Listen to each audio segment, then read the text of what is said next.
Gracias, Pastor Ernesto Carrillo. Dios les bendiga.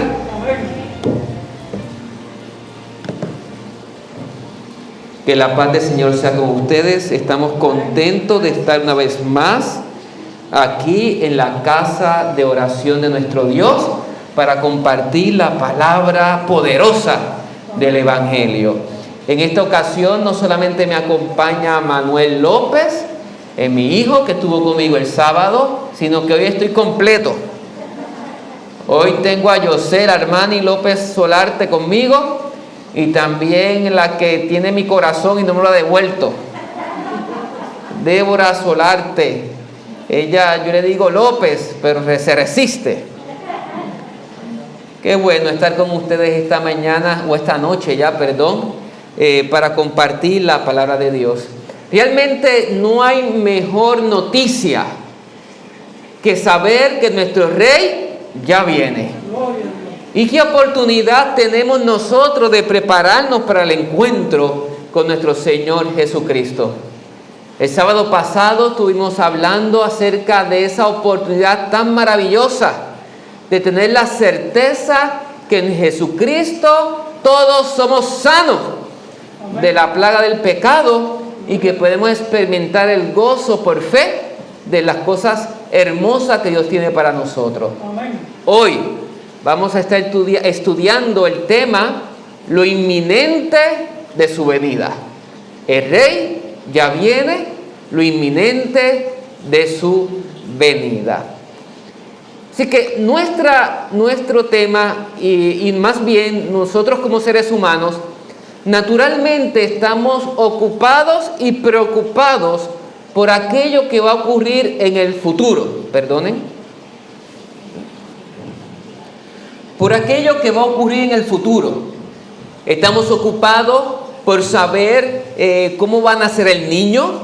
Por cierto, una de las cosas que a veces nosotros estamos no preocupados, pero sí nos gustaría saber cuando tu esposa te dice que vas a tener un hijo o una hija. Los padres, no sé si le pasó este detalle, la pregunta que nos hacemos es, bueno, quiero que salga saludable, y después que salga saludable, ¿a quién se parecerá el muchacho o la muchacha, verdad? Se parecerá a mí, se parecerá a los abuelos, se parecerá a los tíos, y cuando nace el niño, pues ya estamos allí viendo esa criatura nacer, perdón la redundancia, y podemos disfrutar la bendición de tenerla con nosotros. Pero no solamente eso, el ser humano también está preocupado por qué va a comer hoy, en qué se va a vestir. Los jóvenes se preocupan qué van a estudiar en sus carreras académicas. Por cierto, muchas veces nos preocupamos con quién nos vamos a casar, cómo voy a llegar al trabajo, qué va a ocurrir con el resultado médico que me hice en los laboratorios durante el día. El hombre por naturaleza quiere saber qué va a ocurrir en el futuro. ¿Es así o no es así? Claro que sí. Por eso es que a través de los años han producido muchas películas en el cine. Por ejemplo, The Time Machine, esa película que muchos vieron acerca de una máquina que lo transportaba hacia el futuro para ver lo que ocurriría en él. También vimos una película que se llama La Línea del Tiempo, o Timeline, ¿verdad? La Línea del Tiempo. Y hay otra muy famosa que está allí en la pantalla que se titula Back to the Future, o De Regreso al Futuro. Yo estoy casi seguro que ninguno de ustedes vio esa película, ¿verdad? Es una película que le da para reverse y vuelven y la ven y vuelven y la ven. Yo creo que las generaciones ahora mismo, luego del año 2000, aunque se produjo mucho anteriormente, la ven y les gusta y quieren volver a verla. Y todas estas películas y muchas más se enfocan en qué ocurrirá en el futuro. No sé ustedes, pero yo pensaba viendo los Jetson que para el año 2020, esos muñequitos, nosotros íbamos a estar volando en autos. ¿Se acuerdan? ¿La han visto, verdad? Para ese momento yo veía los carros voladores, los aparatos electrónicos, y aunque muchas cosas parecen ser como ahora, todavía no tenemos autos voladores, ¿verdad?, a nuestra disposición. aunque existen, no a nuestro alcance. ¿Saben? No solamente los hombres y las mujeres hoy en día quieren saber acerca del futuro. Los discípulos también deseaban saber acerca del futuro. Los discípulos también querían saber qué iba a ocurrir en el futuro. Los discípulos tenían la oportunidad de vivir y convivir con Jesús. Un Jesús que podía multiplicar los panes y los peces. Un Jesús que podía resucitar a los muertos. Un Jesús que podía tener la alacena llena porque aunque hubiese hambre, podía haber algún resultado a favor de aquellos que tenían hambre. Un Jesús que podía hacer grandes cosas a tal extremo que si había que pagar el impuesto, le podía decir al discípulo, ve y pesca. Y abre la boca al pez, y allí ¿qué encontrarás? Encontrarás lo suficiente para pagar el tributo al gobierno. Así que en el personaje de Jesús, ¿qué había? Todas las contestaciones estaban resueltas. Todas las preocupaciones estaban satisfechas. Por tanto, aún así, los discípulos le preguntaron a Jesús en Mateo 24, una de las contestaciones que se nos hace o que se nos presenta ahora en el tiempo del fin. Más tarde estaba Jesús sentado en el monte de los olivos y cuando llegaron los discípulos y le preguntaron en privado, ¿qué le preguntaron? ¿Cuándo sucederá eso? ¿Y cuál será la señal de tu venida y del fin del mundo? Se encontraba Jesucristo con los discípulos y en ese diálogo Jesús estaba mirando al templo y le dijo que ven ese templo, no quedará piedra sobre piedra. Y esa declaración de Jesús a los discípulos le causó un impacto grandísimo. Porque aquello que era algo admirado en la nación, aquello que para ellos era un símbolo de la promesa del Mesías venidero y de la restauración de Israel, ahora Jesucristo le estaba diciendo que no iba a quedar piedra sobre piedra. Y eso creó una éxtasis en los discípulos y una ocupación en lo que iba a ocurrir en el futuro. Porque si con el templo iba a ocurrir eso, ¿qué entonces iba a ocurrir con el tiempo del fin? Con las circunstancias del mundo entero. Y ahí es cuando Jesús o los discípulos le preguntan, ¿cuándo sucederá eso? ¿Y cuál será la señal de tu venida y del fin del mundo?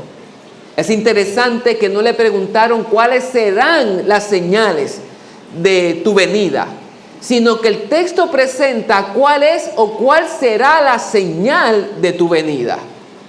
Y Jesús le contesta. Pero antes de contestarle, entonces comienza a describir las escenas del tiempo del fin. Y veamos algunas de ellas. Mateo 24, 6 al 8, Jesús dice, ustedes oirán guerras y de rumores de guerras, pero procuren no alarmarse. Es necesario que eso suceda, pero no será todavía el fin. Se levantará nación contra nación y reino contra reino. Habrá hambre y terremotos por todas partes. Todo esto será apenas el comienzo de los dolores. Así que Jesucristo comienza a hacer un desglose de las situaciones o circunstancias que iban a rodear el mundo en el tiempo del fin. Y nos presenta el primer escenario en cuanto a las guerras. Iba a haber un rumor de guerra y un aumento en la guerra en el planeta Tierra. Y la realidad es que hay dos tipos de guerras. Está la guerra física, está la que se combate de cuerpo a cuerpo, las milicias, los ejércitos, las naciones. Pero no solamente está la guerra que hoy día estamos teniendo en el mundo, sino también el rumor de guerra que nos lleva a preocuparnos y a ver un conflicto en nuestra mente. Y es que el hombre vive una vida de completa ansiedad. ¿Es así o no es así? De completa preocupación, a tal extremo que está ya probado que nuestros niños viven una vida de trastorno de ansiedad. Cuando vamos acerca de los eventos o circunstancias que rodean a los niños en nuestras escuelas o en nuestro diario vivir, ellos ya necesitan asistencia profesional porque viven en constante ansiedad de lo que está ocurriendo hoy en día. Así que no solamente habrá una guerra física, sino que también vivimos en un mundo donde hay una completa guerra en la mente del ser humano. Pero vamos a ver algunos datos en cuanto a la guerra se refiere. Antes de ese dato, vamos a completar este otro texto en Lucas capítulo 21, 25 y 26, nos complementa el texto anteriormente dicho. Entonces habrá señales en el sol y en la luna y en las estrellas, y en la tierra habrá angustia de las naciones para la confusión ante el rugido del mar y del oleaje. Los hombres se desmayarán a causa del terror y de la expectativa de las cosas que sobrevendrán al mundo habitado, porque los poderes de los cielos serán sacudidos. ¡Wow! Esto es como unos textos sacados de una película de drama o de tensión, ¿verdad? Pero es la Biblia. La Biblia es un libro que está lleno de esperanza, pero también está lleno de la verdad que está ocurriendo en nuestra vida. Es un libro que expone el diario vivir del ser humano. Y vamos a ver algunos detalles en cuanto a los aspectos de las guerras propiamente dicho. Hoy en día estamos llevando la realidad de la guerra entre Rusia, allí, ¿verdad?, y Ucrania. Y ustedes y yo podemos ver de manera vívida, directamente, lo que es el efecto de la guerra a tiempo real. Nosotros, para el año 2001, 2002, 2003, vimos la guerra de la tormenta del desierto, ¿se acuerdan, verdad? Y vimos de manera directa a través de la televisión cómo ocurría el combate y había ese intercambio de municiones o de artefactos bélicos entre unos y otros. Pero hoy en día podemos ver cómo está un auto estacionado y sale un tanque del ejército a la otra esquina de la calle y le dispara en tiempo real, hermanos. Y allí los que estaban dentro del auto, en un instante, quedaron destrozados, muertos. Usted entra en las redes sociales y allí está el alcance. Todos pueden ver a viva imagen los efectos de la guerra. En los últimos siglos podemos darnos cuenta de ese efecto que también ocurre. Ok, ahí vemos entonces, perdón, me pasé. En el siglo XX, cuando ocurrió, ahí vemos una gráfica del aumento de las muertes en millones por causa de la guerra. En el siglo XX, en la Segunda Guerra Mundial, que es la guerra que más muerte ha ocurrido en la historia, se data que alrededor de 140 millones de hombres murieron. ¿Cuánto? 140 millones. Ustedes imagínense la población de Puerto Rico, de la isla. ¿Cuántas veces habría que poblar la isla o desapoblar la isla para llegar a 140 millones de personas?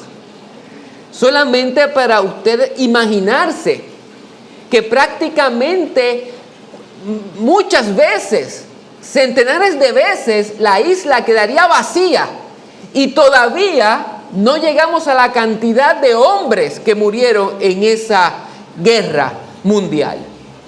En el siglo XIX vemos que 83 millones de hombres murieron en la Primera Guerra Mundial. En el siglo XVIII, en guerras, 6 millones. Y en el siglo XVII, 29 millones. Así que si tomamos los últimos 4 siglos de la historia, vemos 250 millones aproximados de hombres que han muerto en guerras. Y ustedes se preguntarán, ¿es que siempre ha habido guerras? Claro. Usted toma la Biblia y lee a través de sus páginas y vemos que siempre ha habido guerra entre las ciudades e imperios. Pero los artefactos bélicos que se han ingeniado o se han producido por el hombre, se ha incrementado tal el daño que hacen que a través del tiempo estos artefactos han logrado destruir más cantidades de personas sobre el campo de batalla.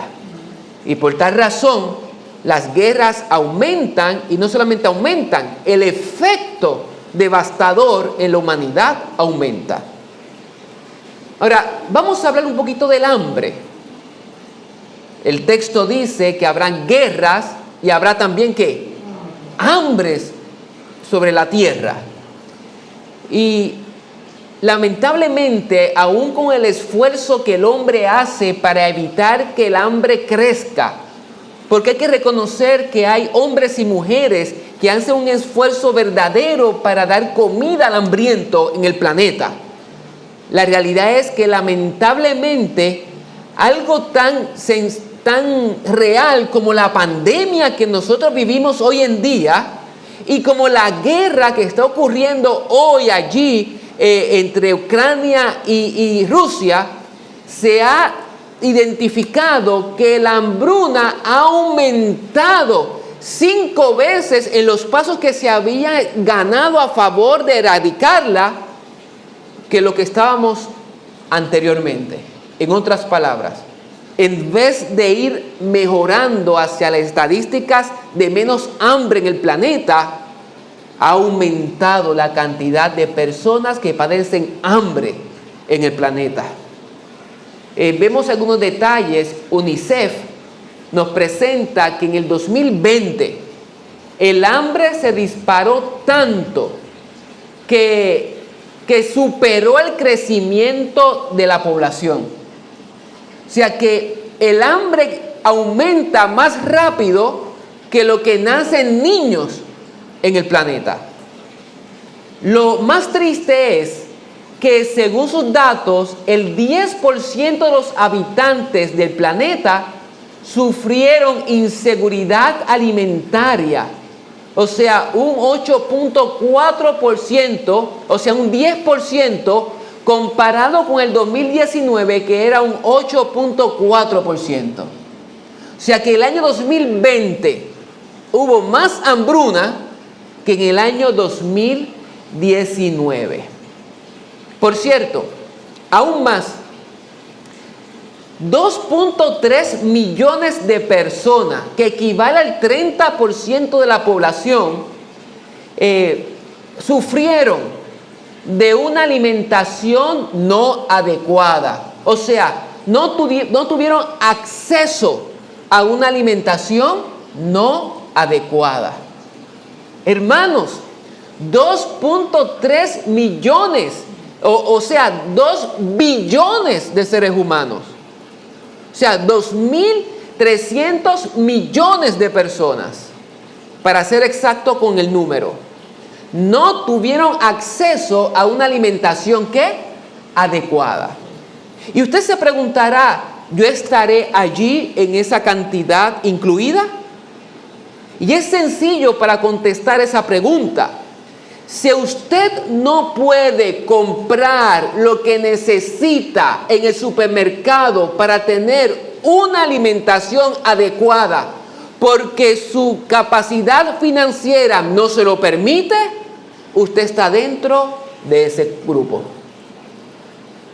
Porque no es simplemente comer, es acceder a comida que pueda ser nutritiva para tu organismo. El 30% de la población está padeciendo de este mal. ¡Wow! Ahora, si esto ha sido así, ¿por qué hay tanta riqueza en el mundo y no pueden satisfacer estas necesidades? Porque la riqueza está mal distribuida. Veamos este otro detalle. Solo 56 millones o el 1% de los 5.300 millones de adultos en todo el mundo son millonarios. En otras palabras, solamente el 1%, que equivale a 56 millones de adultos, son los que poseen el 45% de las riquezas del mundo. ¡Wow! O sea, pueden haber 5 billones de adultos en el planeta y solamente el 1%, que equivalen a 56 millones de adultos, son los que tienen el 45% de las riquezas del mundo. Usted se preguntará, ¿estoy yo allí incluido? Vamos a ver, ¿hay alguno de ellos aquí? Realmente nosotros somos millonarios porque tenemos a Cristo Jesús. Pero la realidad es que mirando con las profecías y los eventos del tiempo del fin, cada vez el mundo se polariza entre los que tienen mucho y los que tienen ¿qué? Poco. Analice su propia vida. ¿A usted le da más con lo que tiene hoy en día? ¿Usted puede acceder más bienes y servicios? Si bien es cierto que aumentan el salario mínimo en el país, también es cierto que la inflación se dispara a tal extremo que cancela o anula la cantidad de ingreso o incremento de ingreso que puedes tener a través del patrono. Eso significa que en el tiempo que estamos viviendo vamos a necesitar más convicción de fe que certeza tangible de lo que tenemos. Porque lo que tenemos materialmente no es suficiente para vivir.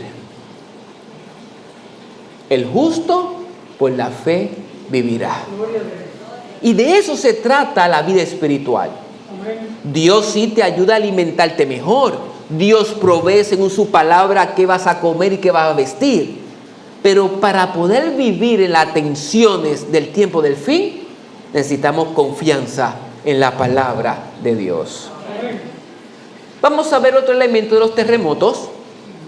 Nosotros, luego de 80 años, 90 años de historia, ¿acaso el año pasado, en el año 2020, fuimos partícipes de la experiencia de la tierra temblando aquí en Puerto Rico? Y es que en los últimos 10, los 10 terremotos más catastróficos del planeta han ocurrido en los últimos siglos, del año 1800 en adelante. Ahí está la tabla que estoy presentando ante ustedes. Tenemos la clasificación de los terremotos más potentes en la historia de la humanidad. ¿Ha aumentado la cantidad?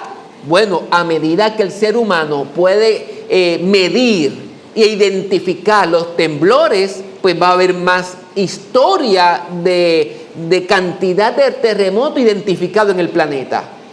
Pero aún así vemos que la potencialidad de daños de los terremotos aumenta a medida que pasan los años y los siglos. ¿Será que la naturaleza nos está diciendo algo? ¿Nos estará diciendo preparémonos para el encuentro de nuestro Rey? ¿Nos está diciendo tu vida no está segura porque aún teniendo un edificio se puede desplomar, aún teniendo un trabajo te puedes quedar sin trabajo, aún teniendo una seguridad de los elementos físicos del planeta, no basta para tener paz en tu vida. Vamos a hablar de los huracanes. Vimos el texto que dice que habrá el rugir de las olas y de los vientos. No sé si usted ha tenido la experiencia, pero yo sí, de pasar por un huracán. Pero en el año 2020, esta foto es histórica, porque fue la primera vez que 5 potencias atmosféricas o disturbios atmosféricos se vieron por primera vez en el océano Atlántico. Ahí están los nombres: Sally, Paulette, René, Vicky y Teddy. ¡Wow! 5 disturbios atmosféricos en el Atlántico, retratados con el satélite, primera vez en la historia humana. ¿Será posible? Si es posible, ahí lo tenemos. Increíble. Veamos esto. En el año 2020 fue la temporada hiperactiva que presentó la formación de ciclones tropicales a un ritmo récord. Así que esta fue la temporada más activa de la historia desde que se comenzaron los registros. ¿Y cuándo fue el año 2020, mi hermano? ¿Cuándo fue? Hace poco, hace 1 año y 4 meses. La temporada más activa. Y allí están 30 tormentas, 14 huracanes, 7 huracanes mayores. Vamos a ver la próxima. El año 2005 fue la segunda temporada más activa. ¿Ustedes se acuerdan de ese año? Vamos a ver. Yo me acuerdo de ese año muy bien. Esa fue la segunda temporada más activa. Y esa ocasión, en el año 2005, fue la primera vez que se tuvo que utilizar el alfabeto griego para completar los nombres de los huracanes. ¿Se acuerdan, verdad? Alfa, beta, eta, y ahí siguen los nombres de los huracanes. Y en el año 2021, ¿cuándo fue? El año pasado. Fue un evento en el ciclo anual de formaciones tropicales que se produjo 21 tormentas con nombres, y por tal razón fue la tercera temporada más activa del Atlántico, con un total de daño de $80,000 millones. Ahora, nos falta un año. ¿Cuál año nos falta? Vamos a ver. ¿Cuál nos falta, mis hermanos? Nos falta el año 2017. ¿Ustedes se acuerdan de ese año? Pues les voy a dar los datos de ese año. El año 2017 fue una temporada hiperactiva y extremadamente mortal y catastrófica, a tal punto que ha sido la que más costosa en daños económicos ha ocurrido en la historia. 282,000 millones de dólares. O sea, 282 billones de dólares en daños. Con más de 3.300 muertes. Dicho año fue la temporada más mortífera desde la temporada del 2005. Allí fue en el año que pasó Katrina, ¿se acuerdan? En el 2005. Muy bien. Y aún más nos presenta lo siguiente. Allí huracanes mayores, Harvey, Irma y María. Y el otro huracán notable fue Nate, que fue el peor desastre natural en la historia de Costa Rica. Harvey, Irma, María y Nate tuvieron que retirar los nombres debido a sus altos costos de daños y pérdidas de vida. ¡Wow! Así que estamos hablando de 2005, 2017, 2020 y 2000 ¿qué? 21. ¿Cristo viene pronto? Ahí están. ¿Y por qué es importante repasar estos datos? No porque he dejado de presentar la palabra de Dios. Es porque para poder comprender y ponerlo en historia y en tiempo que estamos viviendo, es importante ver los datos de lo que está ocurriendo. ¿Saben por qué, mis hermanos? Porque pasó el 2017 y todos experimentamos el desastre de María. Y todos estuvimos sin luz y todos tuvimos que correr y protegernos. Y después que se acabó el huracán, tuvimos que ayudar al prójimo. Tuvimos que enfrentar lo que venía hacia el futuro. Y Dios estuvo con nosotros. Fuimos testigos que Él estuvo allí presente. Fuimos testigos que Él proveyó. Fuimos testigos que Él mantuvo su iglesia militando. Fuimos testigos que Él proveyó alimento. Fuimos testigos que después de los terremotos el Señor nos bendijo. Que después de los huracanes y después de la pandemia estamos aquí presentes, caminando adelante. Pero ¿sabe qué ocurre? El ser humano tiene una mente histórica corta. Y nos envolvemos en el diario vivir. Nos envolvemos y nos involucramos en lo que necesitamos el hoy.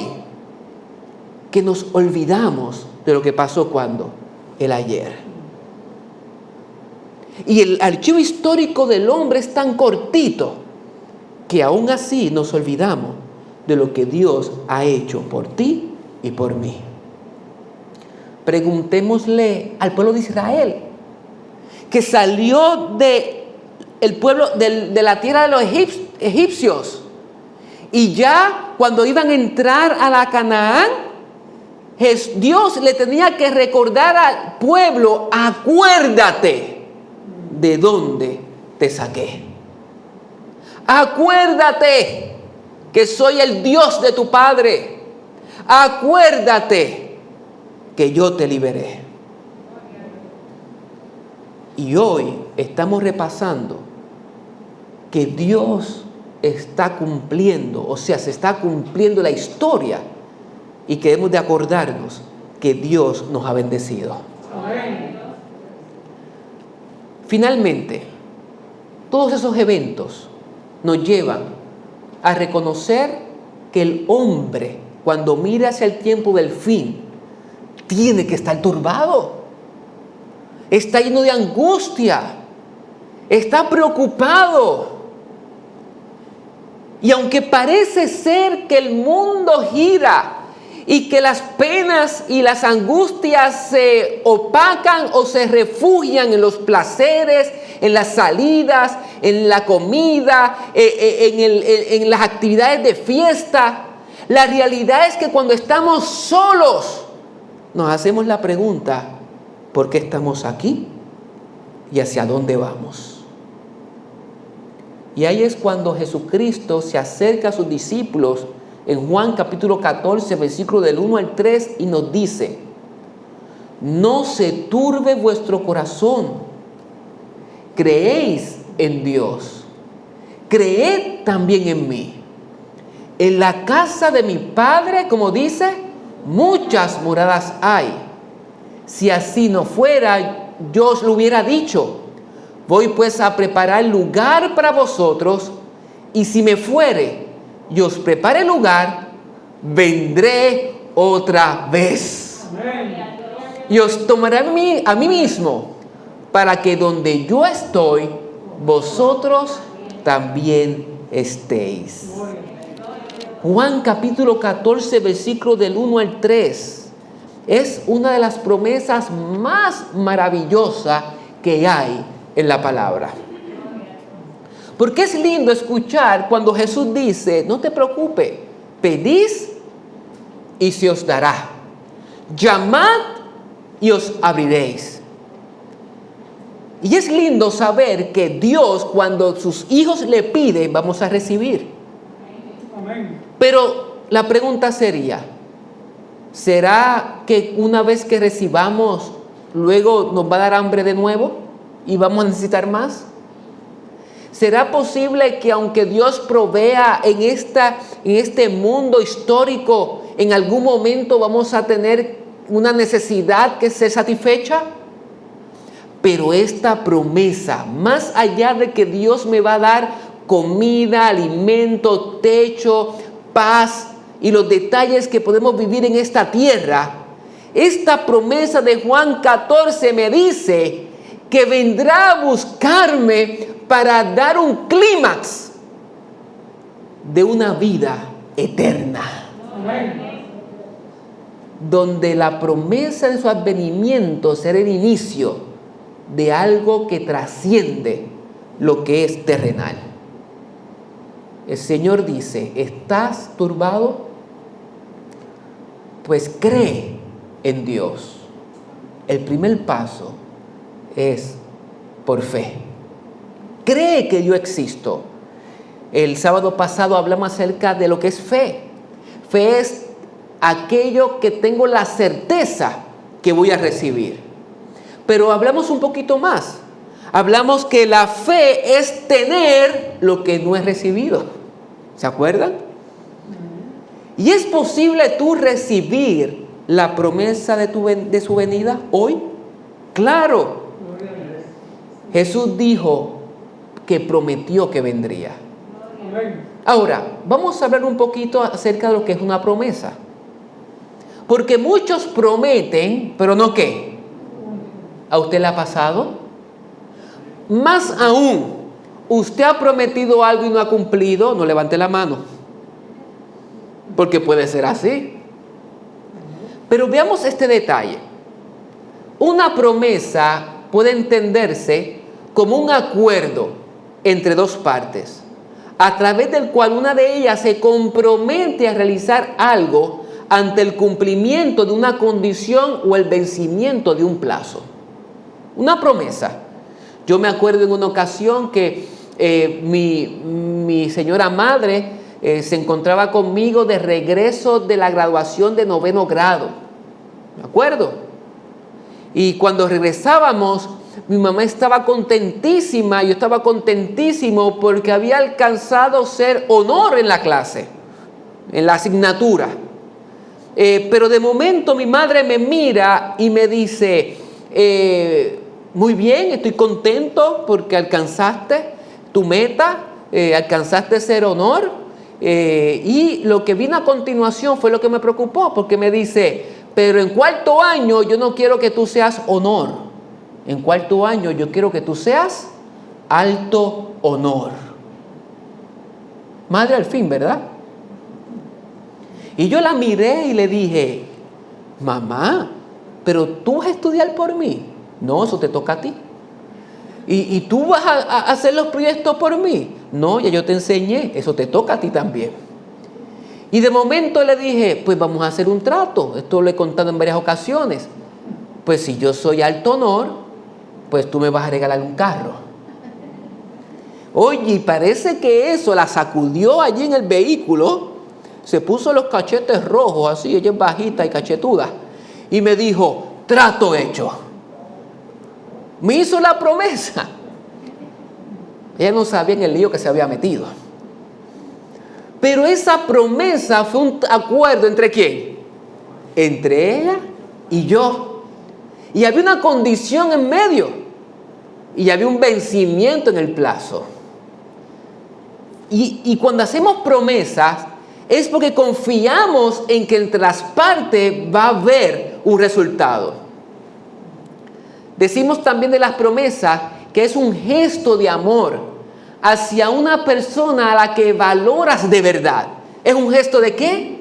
De amor. Por eso es que se da la palabra. Cuando Jesús me dice vendré otra vez, no es porque Él viene, porque Él necesita venir. No es porque Él viene, porque Él tiene que satisfacer una necesidad como persona. No es porque Él quiere establecer un acuerdo entre nosotros, porque Él va a salir beneficiado. Jesucristo me dice en Juan 14, os vendré y os tomaré a mí mismo, vendré a buscarlos, porque Él quiere demostrar con su venida que nos ama. Amén. Que está desbordando su amor abnegado a favor de este mundo. Amén. Cuando hablamos de la venida de Cristo en paralelo a su muerte en la cruz, estamos hablando de la expresión más grande del amor de Dios para la raza humana.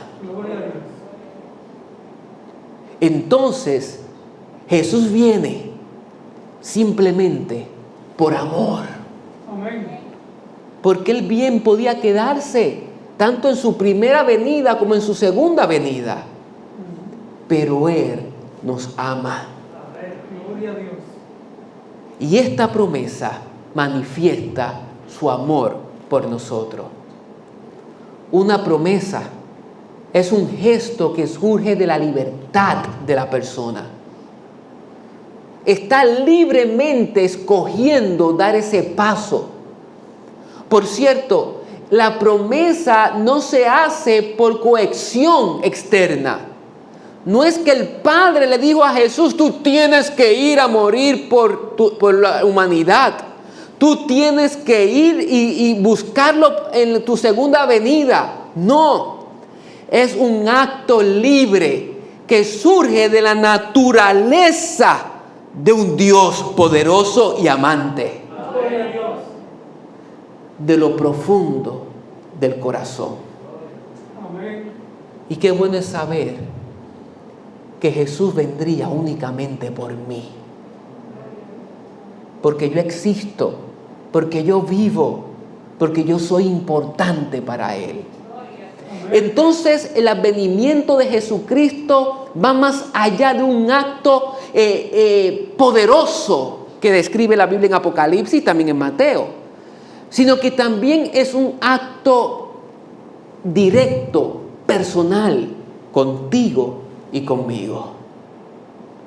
¿Será posible que Jesús me está diciendo, vengo pronto a buscarte? ¿Qué promesa más hermosa acerca de Jesús? Lucas 21:27 dice, entonces vendrá el Hijo del Hombre, y lo verán viniendo en una nube, con poder y gran gloria. Gloria a Dios. Ahora, en estos minutos, quiero simplemente compartir contigo lo siguiente. En 2 de Pedro capítulo 3, versículo 8 al 9, nos dice, amados, una cosa no deben de pasar por alto, que delante del Señor un día es como 1000 años, y 1000 años como un día. El Señor no tarda su promesa como algunos la tienen por tardanza, más bien es paciente para con ustedes, porque no quiere que nadie se pierda, sino que todos procedan al arrepentimiento. En una ocasión me encontraba con un ser querido y le pregunté, ¿tú no esperas a Jesús venir? Y la contestación de él fue, eso me lo están diciendo desde que yo era un muchacho. Y ya, mire, estoy viejo y todavía no ha llegado. Y es que el enemigo enfoca en que veas el vaso medio vacío, en vez de verlo como medio lleno. Y es que el hecho de que Jesucristo no haya venido es una oportunidad que Él me está dando para yo arrepentirme y aprovechar la bendición de su venida. Y hoy Dios te está diciendo, no he llegado por amor a ti, a que te prepares, a que me aceptes, a que disfrute la oportunidad que te estoy dando. Y Pedro así lo presenta en este texto. La credibilidad de una promesa se basa en que se cumplieron otras anteriormente. Vuelvo y repito. ¿Cómo yo creo en que Dios es fiel a su promesa? ¿O a que una persona va a cumplir su promesa? El hecho de que otras promesas se hayan ¿qué? Cumplido anteriormente. Por eso es importante la experiencia espiritual, porque así como Él ha cumplido las promesas pasadas, esas dan garantía de las que van a venir, se van a cumplir. Amén. Hemos experimentado eso. Una de las promesas más grandes que se cumplieron fue la venida de Cristo Jesús para morir por ti y por mí. Isaías 7:14 dice: por tanto el Señor mismo os dará una señal. He aquí que la Virgen concebirá y dará a luz un hijo, y llamará su nombre Emmanuel. Y en Mateo 1:18 y en Lucas capítulo 1 versículo 35 vemos el cumplimiento de la promesa del nacimiento de Jesucristo a través de un vientre de una virgen, de una manera milagrosa. El nacimiento de Jesucristo fue así. Su madre María estaba desposada con José, y antes de que se uniera se halló que ella había concebido del Espíritu Santo. Otra promesa cumplida fue que el Mesías príncipe vendría del linaje de David, según Jeremías capítulo 33 versículo 15. Y allí lo vemos en Mateo capítulo 1 verso 1 y Mateo capítulo 1 versículos 16 al 17 y Lucas 1, 32, donde se presenta en la palabra que se llamaba Hijo de David, Hijo de Abraham. Este será grande y será llamado Hijo del Altísimo, y el Señor Dios le dará el trono de su padre David, cumpliendo la promesa y la profecía de su advenimiento. Otra profecía, y esta es la más que a mí me llena de gozo, es el cumplimiento de Génesis 3:15, donde dice: y pondré enemistad entre ti y la mujer, y entre tu descendencia y su descendencia. Esta te herirá en la cabeza, y tú le herirás en el calcañán o en el talón, presentando la victoria de Jesucristo sobre Satanás. Amén. Donde la maldición será erradicada a través de la bendición de la intercesión de Jesucristo a favor del hombre. Y Hebreos capítulo 2 versículo 14 allí lo palpa de manera directa. Así, por cuanto los hijos participaron de carne y sangre, Él también participó de lo mismo, para destruir por medio de la muerte al que tenía el imperio de la muerte, esto es, al diablo, para librar a todos los que por el temor de la muerte estaban durante toda la vida sujetos a servidumbre. Génesis 3:15 se cumplió. Hebreos 2:14 así lo confirma. Hemos sido librados de la muerte. Dios no miente. Él es fiel. Dios no es hombre para que mienta, ni hijo de hombre para que se arrepienta. Él dijo y no hará. No ejecutará porque Él habló. Hermanos, Números 23:19 declara que Él no es hombre para mentir. Su venida es real. Él es fiel. Entonces, ¿qué hace Jesús hoy? ¿Qué hace Jesús hoy? Él prometió que vendría, pero también prometió que prepararía un lugar para ti y para mí. Él no está empañetando las paredes de la mansión. Aunque Él es carpintero, Él pudiese estar haciendo las mesas para nosotros reunirnos con Él. Pero la realidad es que Él está preparando algo más allá que una casa. Voy pues a preparar lugar para vosotros. Allí en la casa de mi Padre hay muchas moradas, dice el texto en Juan 14, como leímos, el versículo del 1 al 3. Allí hay muchas moradas. El problema no son las moradas.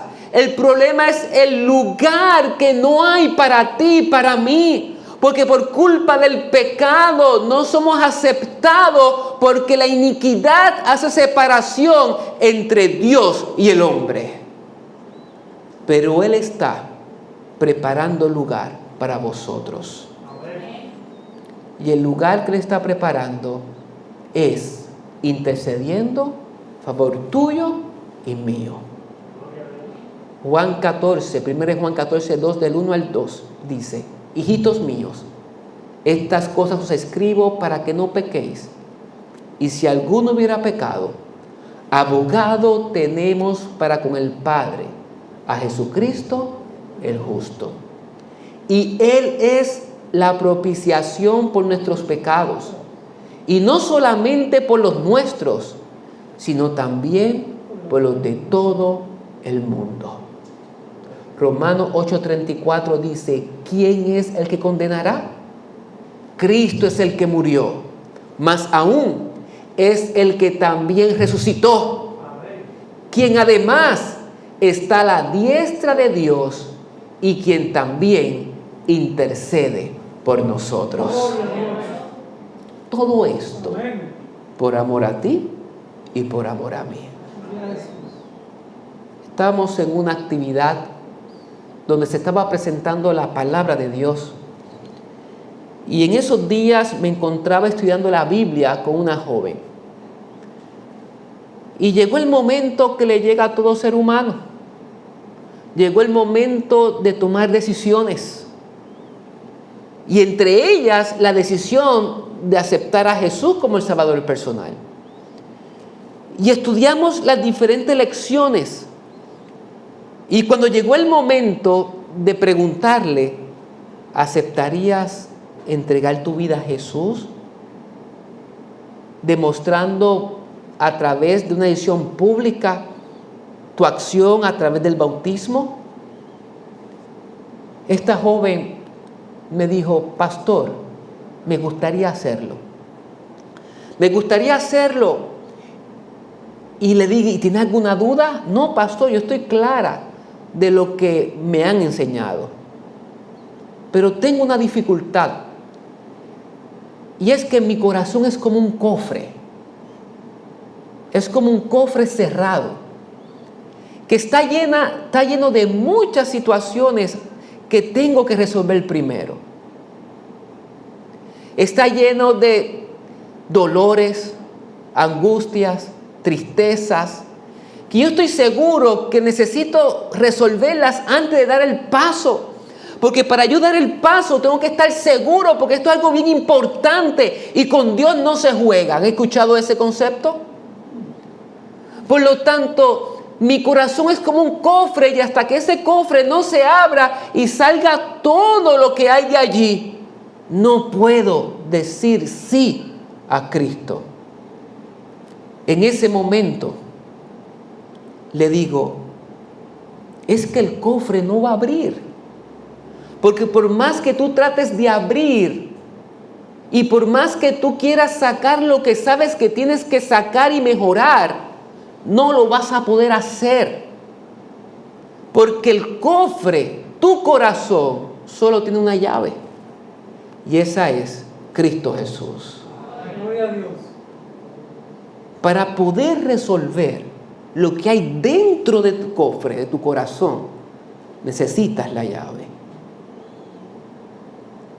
Ese día ella decidió por quedarse con el cofre cerrado. Y pasaron los años. Y en una ocasión, después de casi 10 años, me encontré a la joven y me reconoció. Y me dijo: pastor, qué bien te veo. Y nos saludamos. Y me dice: pastor, ¿se acuerda aquella vez que me habló de aceptar a Jesús? Pastor, le confieso que ese era el momento ideal. Porque, como usted sabe, no lo hice. Y mi vida fue golpeada. Más todavía. Contraje nupcia, tuve un niño, pero lamentablemente mi matrimonio no funcionó. Soy madre soltera ahora. Mi pareja o el padre de mi hijo, pues ahora no tiene tiempo ni se dedica responsablemente con Él. Además de muchas cosas que me pasaron, que lastimaron más mi corazón. Pero me acordé de aquellas palabras. Necesitas las llaves de tu corazón. Cristo Jesús. Y pastor, hace unos años atrás, acepté a Cristo Jesús y me bauticé. Y quiero decirle que aunque pasaron unos años para hacerlo, ha sido la experiencia más maravillosa que ha ocurrido en mi vida. Y al igual que esta joven, yo te pregunto, hoy Dios te está llamando. Te está llamando para que des un paso de fe. Y ese cofre puede ser tu corazón. Y puede ser que alguna vez le haya abierto tu corazón a Jesús y haya experimentado como el primer amor, como dice Apocalipsis, en las 7 iglesias. Has tenido el primer amor, pero también en el tiempo del fin, dice a la Laodicense, pero has dejado el primer amor. Y es posible que ese cofre se cerró nuevamente. Y comenzamos a experimentar experiencias de coraje, de amargura, de terror, de angustia, de traición. Y ahora necesitas renovar tu vida con Cristo. Y aquel que todavía no ha dado ese paso de fe, necesite la llave para abrir tu corazón y dar la oportunidad para que Él sane lo que hay en él. Hoy, Jesucristo quiere venir a buscarte. Amén. Pero antes, Él quiere que le abras el cofre de tu corazón. Él es la llave. ¿Será posible que Él está haciendo todo para tocar a la puerta de tu corazón? ¿Será posible que Jesucristo hoy pueda llegar a tu vida de una manera directa y espiritual sin antes de venir literalmente en las nubes del cielo? Él retarda su promesa de su venida por amor a ti.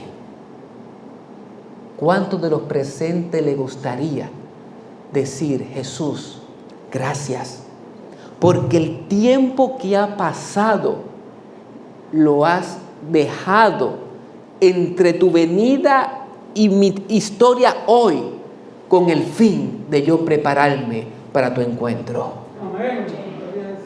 ¿Será posible que hoy podamos hacer un pacto nuevamente, renovar nuestra promesa de decirle a Jesús: me quiero preparar para tu día, para tu llegada? Gloria a Dios. ¿Será posible que hoy yo pueda decir: yo quiero darte la oportunidad y quiero que abras mi corazón para que salga lo que yo tengo que arreglar, porque tú lo vas a arreglar por mí? Si esa es tu experiencia, ponte de pie para orar y pedirle al Señor por tu decisión. Hermano y hermana, hoy es el momento de decisión. Hoy es el momento de salvación. Tengamos la oportunidad de disfrutar del amor de Dios a través de sus promesas. El Rey ya viene. Y esa demostración de su amor es garantía de que Él está a favor nuestro. Amén. Que me está llamando y que yo soy hijo de gran Rey. Oremos. Señor Dios, Señor Padre, gracias te damos en esta ocasión porque hemos tenido la oportunidad de estudiar tu palabra. Amén. Hemos podido palpar el hecho de que la promesa maravillosa de tu advenimiento es una demostración del amor abnegado del Dios del cielo. Amén. Es un acto de libertad. Es un acto voluntario de Jesús. Es un acto de entrega. Es un acto a favor de tus hijos. Gloria a Dios. Y oh Dios, hoy queremos reconocer que es un acto de oportunidad para nosotros. Amén. Por eso, Padre, al ver los eventos que están ocurriendo, al repasar lo inminente de tu venida, al darnos cuenta de las situaciones históricas del mundo, y que, oh Padre, lo más importante es que nos ama y que la señal más grande es la predicación del Evangelio. Te imploramos, oh Padre, que aceptes nuestro corazón. Amén. Y que este gran día, el día que podamos renovar nuestra vida contigo, el día que podamos públicamente decir, te acepto como mi Salvador, y el día de tu encuentro cara a cara, pueda ser una experiencia que podamos contar por toda la eternidad. Amén. Y podamos decir, este es nuestro Dios, le hemos esperado y Él nos salvará. Gloria a Dios.